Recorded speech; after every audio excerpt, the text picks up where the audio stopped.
From the daily speaking tree. Saint Antony of പാദുവയുടെ ജീവിതം അത്ഭുതങ്ങളും വിശുദ്ധിയും നിറഞ്ഞതായിരുന്നു.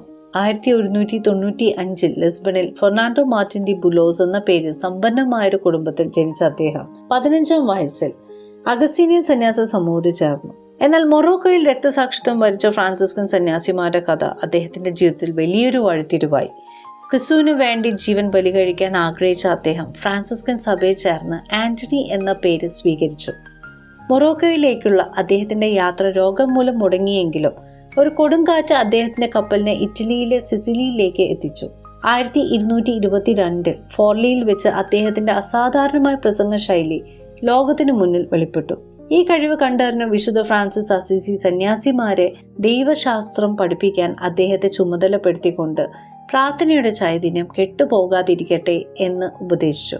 സെന്റ് ആന്റണിയെ അത്ഭുത പ്രവർത്തകൻ എന്നാണ് ലോകം വിളിക്കുന്നത്. നിങ്ങളുടെ നഷ്ടപ്പെട്ട വസ്തുക്കൾ കണ്ടെത്താൻ അദ്ദേഹത്തോട് പ്രാർത്ഥിക്കുന്ന പതിവ് അദ്ദേഹത്തിന്റെ നഷ്ടപ്പെട്ട പ്രാർത്ഥനാ പുസ്തകം അത്ഭുതകരമായി തിരികെ ലഭിച്ച സംഭവത്തിൽ നിന്നാണ് ആരംഭിക്കുന്നത്.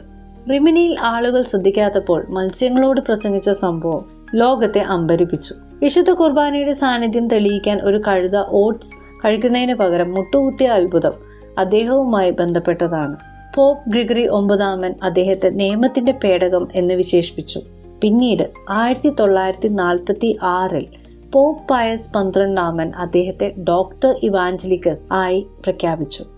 പാദുവയിൽ സൂക്ഷിച്ചിരിക്കുന്ന അദ്ദേഹത്തിന്റെ അഴുകാത്ത നാവ് അദ്ദേഹത്തിന്റെ ശക്തമായ പ്രസംഗ ശൈലിയുടെ സ്ഥിരമായ തെളിവാണ്. അത് ഇന്നും ഒരു അത്ഭുതമായി നിലനിൽക്കുന്നു. വിശുദ്ധന്റെ ചിത്രങ്ങളിൽ കൈകളിൽ ഉണ്ണിയേശുവിനെ പിടിച്ചിരിക്കുന്നത് അദ്ദേഹത്തിന് ലഭിച്ച ദർശനത്തെ സൂചിപ്പിക്കുന്നു.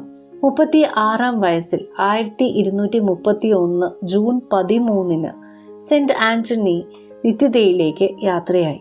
അദ്ദേഹത്തിന്റെ വിശുദ്ധിയിലുള്ള വിശ്വാസം കാരണം മരിച്ച് ഒരു വർഷത്തിനുള്ളിൽ പോപ്പ് ഗ്രിഗറി 9 അദ്ദേഹത്തെ വിശുദ്ധനായി പ്രഖ്യാപിച്ചു. പാവപ്പെട്ടവർ, നാവികർ, സഞ്ചാരികൾ, നഷ്ടപ്പെട്ട വസ്തുക്കൾ കണ്ടെത്തുന്നവർ എന്നിവരുടെ മധ്യസ്ഥനായി അദ്ദേഹം ഇന്നും വണങ്ങപ്പെടുന്നു. ഭൗതികമായ നേട്ടങ്ങൾക്കപ്പുറം ആത്മീയ ക്ഷേമത്തിന് മുൻഗണന നൽകാനും വിനയത്തോടെയും അചഞ്ചലമായ ധൈര്യത്തോടും വിശ്വാസത്തോടും കൂടി ജീവിതത്തിലെ വെല്ലുവിളികളെ നേരിടാനും പ്രാർത്ഥനയുടെ പ്രാധാന്യം ഉൾക്കൊള്ളുവാനും മറ്റുള്ളവരോട് സഹാനുഭൂതിയോടും സ്നേഹവും കാണിക്കുവാനും അദ്ദേഹത്തിന്റെ ജീവിതം നമ്മെ പഠിപ്പിക്കുന്നു. ഒന്നും ചോദിക്കരുത്, ഒന്നും നിഷേധിക്കരുത് എന്ന അദ്ദേഹത്തിന്റെ ലളിതമായ രഹസ്യം ദൈവത്തിലുള്ള സമ്പൂർണ്ണ വിശ്വാസത്തെയും ദരിദ്രരോടുള്ള സഹാനുഭൂതിയെയും എടുത്തു കാണിക്കുന്നു. സെന്റ് ആന്റണിയുടെ ജീവിതം ഏത് പ്രതിസന്ധിയിലും ദൈവത്തെ പൂർണ്ണമായി ആശ്രയിക്കാനും സ്നേഹം നിറഞ്ഞ ഒരു ജീവിതം നയിക്കുവാനും നമ്മെ പ്രചോദിപ്പിക്കുന്നു.